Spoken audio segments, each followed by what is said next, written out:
there's one sport that requires sacrifice, blood, sweat, and tears, and all of that, it's the sport of gymnastics. You could not be more correct. And at the 1972 Summer Olympics in Munich, Germany, a 17-year-old gymnast from the Soviet Union named Olga Korbut revolutionized her sport with some daring elements I've never seen before.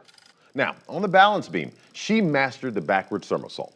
And on the uneven bar, she introduced what became known as the Korbut flip. Yeah, remember, prior to Korbut coming on the scene, women's gymnastics had been more about poise and elegance. When Olga first performed her flashy new routines in the Soviet Union, well, they initially weren't accepted. She said the first time I performed the back somersault was in the Soviet Union. And the first step that was taken was the committee, the sports committee, decided to stop me, prevent me from continuing doing these kind of things.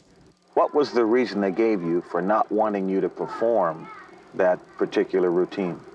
Because they knew that over the next 5 years at least, no one except me would be able to perform that particular move, and they didn't want me to stand out. How did you react to that? She told them that if they would prevent her from doing that, then she would leave gymnastics, and fortunately the public supported her in this, and she prevailed. Now, at the 1972 Olympics, outside of the Soviet Union, Olga Korbut was basically an unknown. Now, going into these games, the favorite was Lyudmila Torshiva, the Soviet gymnast who was considered the best in the world. But Olga would not only win 2 gold medals in the individual events, she became the world sensation with her daring moves. Yeah, and on Greatest Sports Legends, Olga was asked how she was able to master her groundbreaking performances. How many hours a day did you practice? Well, that just depends. Sometimes I did it 24 hours straight. All night long? No sleep? Yeah,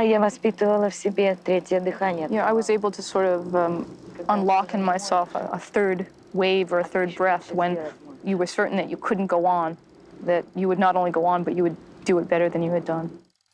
Unexpectedly, Olga became the story of these Olympics and inspired thousands of girls throughout the world to pursue this challenging sport. Yeah, she was certainly unique, that's for sure. But with or without Olga, the Soviet system of producing top gymnasts was remarkable.